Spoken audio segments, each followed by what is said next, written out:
কিন্তু তাদেরকে বিচারের মুখোমুখি করা হয়নি। আমরা দেখছি নির্বাচনের মধ্যে তাদেরকে অংশগ্রহণ করে বাংলাদেশের রাজনীতিকে পরিচিত করার একটা সরকার তৈরি করে দিয়েছে।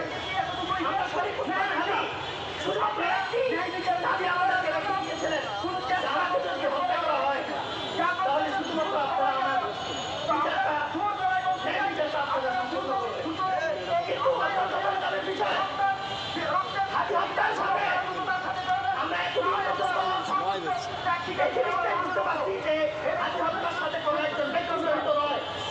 পুরো ইন্টারিম সরকার এবং যে সমস্ত স্বৈরাচারী শোষণ এবং আমলাতন্ত্র আছে, পুরো সরকার এবং আমলাতন্ত্র হাদি হত্যার পিছনে জড়িত। আজকে এতদিন পর্যন্ত হাদির হত্যাকারীকে গ্রেফতার করতে পারে নাই। হাদি ভাইয়ের হত্যার যে বিচার, সে বিচারটাকে এখনো পর্যন্ত সাব্যস্ত করতে পারে নাই। নয় ছয় করে বিভিন্ন ধরনের তার বাহানা করে আমাদের হাদি ভাইয়ের হত্যাকে একেবারে পরিপূর্ণভাবে এটাকে বিপন্ন করে দেওয়া হয়েছে। আমরা বলতে চাই ইন্টারিম সরকারের কাছে, আপনারা এতদিন পর্যন্ত মানুষ আস্থা এবং বিশ্বাসের সাথে আপনাদের কাছে ক্ষমতা দিয়েছিল, কিন্তু শেষ পর্যন্ত আমরা দেখতে পাচ্ছি এই সময়ে এসে বাংলাদেশকে আপনারা আবারও একটি দলের কাছে, এমনকি আমরা দেখতে পাচ্ছি সেই ভারতের কাছে আবার আত্মসমর্পণ করছেন আপনারা। আমরা হাদি হত্যার বিচার নির্বাচনের আগে বাস্তবায়ন করতে চাই এবং কোন ধরনের তরিগরি নির্বাচন করে কারোর কাছে ক্ষমতা দিয়ে দিবেন আর বাংলাদেশকে আবারও শরীরপত্র দিকে ঢেলে দিবেন, সেই সুযোগ আমরা বেঁচে থাকতে আর কাউকে দিব না।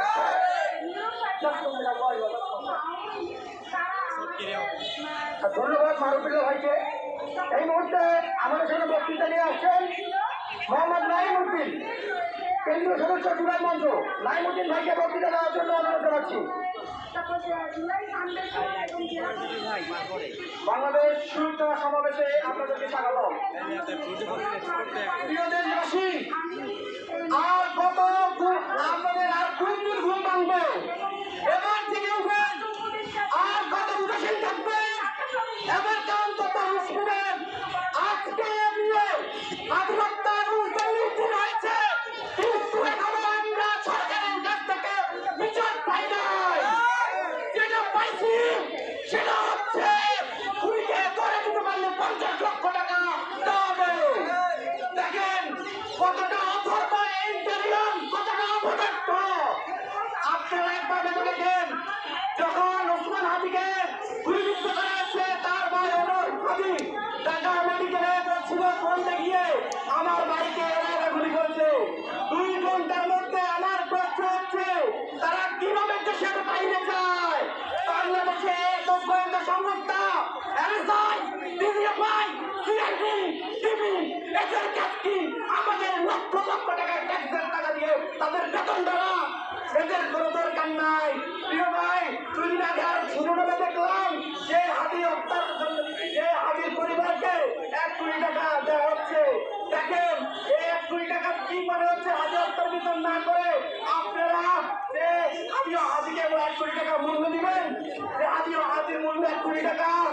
আমি আল্লাহর কাছে এটাই বলবো, বাংলাদেশে আল্লাহ যে স্টুডেন্টের মতো জ্ঞান লোক পাঠাইয়েন না। এই জাতি এদের মূল্য বুঝবে না। এই জাতি তাদের মূল্য টাকা দিয়ে তাদের মূল্য কিন্তু চেষ্টা করবে। প্রিয় ভাইয়েরা, সর্বশেষ আমি একটা কথা বলতে চাই আপনাদেরকে, বাংলাদেশে যদি নির্বাচনের আগে হাদি হত্যার বিচার না হয়, তবে মনে রাখবেন এই বাংলাদেশের সঠিকভাবে আমরা নির্বাচন করতে দিব না। কারণ ওসমান হাদি এদেশের ন্যায় ইনসাফ প্রতিষ্ঠা করছে। ওসমান হাদি, আমরা ব্যস্ত, আমরা তোমার উপর ন্যায় ইনসাফ কায়েম করতে পারি নাই। আমাদেরকে ক্ষমা করো। সবাইকে ধন্যবাদ। দেশের প্রশ্নে ঐক্যমত, ভিন্ন দল ভিন্ন পথ। দেশের প্রশ্নে ঐক্যমত, বিচার চাই, হাদি হত্যার বিচার চাই। চলছে জুলাই, চলবে জুলাই, তো ধরবে জুলাই, মতো লড়বে। সম্মানিত সাংবাদিকবৃন্দ, আপনাদের কিছু জানানো যাচ্ছে। আজকে জুলাই মঞ্চের মূল বক্তা এবং জুলাই মঞ্চের সম্মানিত আহ্বায়ক উনি ঠিক 5:10 বক্তৃতা রাখবেন। এই মুহূর্তে আমাদের মধ্যে বক্তৃতা রাখবেন কেন্দ্রীয় সদস্য সুবাইর মুহাদ ভাই।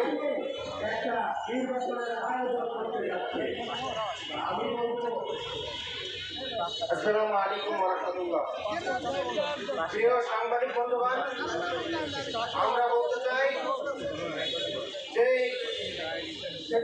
আওয়ামী সরকারের যারা দোষর ছিল তারা এখনো নির্বাচনে অংশগ্রহণ করতে যাচ্ছে, তাদেরকে কোনো রকমের এই নির্বাচনে অংশগ্রহণ করতে দেওয়া যাবে না।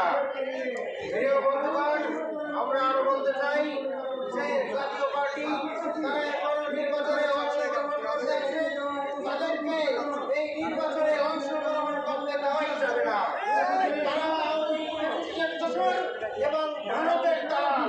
আমরা বিগত নির্বাচনের ভিতরে দেখেছি তারা আওয়ামী লীগের সাথে ছিল এবং ভারতে যে বাংলাদেশকে বিক্রি করার ষড়যন্ত্র করতেছিল, তাদেরকে যেভাবে বাংলাদেশের মানুষকে 3 নির্বাচন থেকে তারা বঞ্চিত রেখেছে, তাদেরকেও 3টা নির্বাচনে অন্ততপক্ষে অংশগ্রহণ করতে দেওয়া যাবে না। এই বলে আমার বক্তব্য। ধন্যবাদ ভাইকে। কিছুক্ষণের মধ্যেই আমাদের মুখপাত্র আরিফুল ইসলাম তালুকদার ভাই বক্তব্য রাখবেন, আরিফুল ইসলাম তালুকদার ভাই বক্তব্য রাখবেন এবং তার আগে আমাদের মুখপাত্র সাকিব হোসেন ভাই বক্তব্য রাখবেন। এই মুহূর্তে আমাদের মধ্যে বক্তব্য রাখবেন সৌরভ ভাই, কেন্দ্রীয় ছাত্র সংঘের প্রতিনিধি, জুলাই মঞ্চ।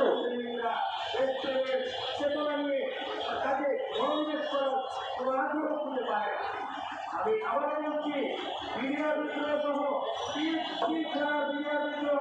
ছাত্র দপ্তরের গণহত্যা। আসসালামু আলাইকুম। ধন্যবাদ জুলাই মঞ্চকে আমাকে এখানে আমন্ত্রণ জানানোর জন্য। আপনারা জানেন যে আমাদের হাজি ভাই আজকে কতদিন হয়ে গেল এই সরকার বলেছিল তার বিচার করা হবে, কিন্তু আমরা দেখতে পাচ্ছি এই সরকার এতটাই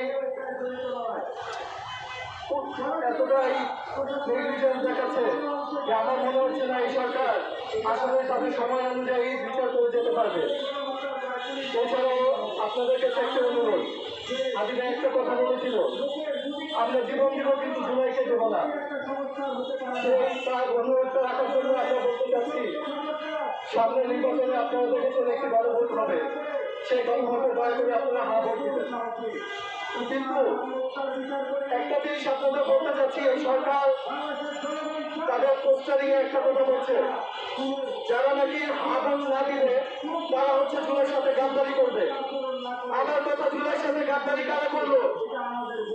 আপনাদের আমি বলছি 3টা পয়েন্ট, যেখানে আপনাদের তাদের গাদ্দারিটা আমি আপনাদের দেখিয়ে দিচ্ছি। প্রথমত, আওয়ামী লীগকে নিষিদ্ধ করা হয়েছে মানবতা বিরোধী অপরাধের জন্য। এমন কোন ক্রাইম নাই যেটা জনগণের উপর তারা করে নাই বিগত 15 বছরে। কিন্তু তাদের দিকে যে জাতীয় পার্টি, আমরা দেখতে পাচ্ছি আওয়ামী লীগকে নির্বাচন করতে না দেওয়া হলো, তাদের দিকে জাতীয় পার্টিকে দিকে নির্বাচনে রেখে দেওয়া হয়েছে। এতে করে সবচেয়ে বড় গাদ্দারি করা হয়েছে জুলাইয়ের সাথে। এছাড়া আপনারা দেখতে পাচ্ছেন এই সরকারকে আনা হয়েছিল যেন জুলাই বিচার করতে পারে। আগের যে সেটআপ ছিল সরকারের এক্সিকিউটিভে, তাদেরকে এমন করে নতুন সেটআপ নিয়ে আসতে পারে যেন দেশের পক্ষে কথা বলে। কিন্তু আমরা দেখতে পাচ্ছি আওয়ামী লীগ যাদের 15 বছর বসে আছে সরকারে এবং যারা এই সরকারের মিথ্যা যে ইলেকশন হয়েছে সেগুলোতে সাহায্য করে গেছে, সেই সেটআপ এখনো এক্সিকিউটিভ সবকিছুতে রেখে গেছে।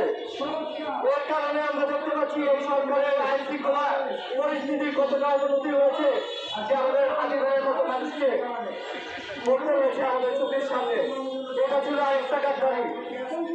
এছাড়াও আপনারা দেখলেন আমাদের জুলাই মধ্যে জুলাই সরকার যে অ্যাটর্নি জেনারেল বড় ভাইকে আইনজীবী হিসেবে রাখা হলো, সে একটি কথা বলল যে আমি আওয়ামী লীগকে নিষিদ্ধ করতে চাইনি, এটা আমাদের জুলাই যোদ্ধা যারা ছিল তাদের জন্য সবচেয়ে দুঃখজনক একটি ব্যাপার। কারণ কি এত নির্যাতনের একটি সরকারের সবচেয়ে প্রধান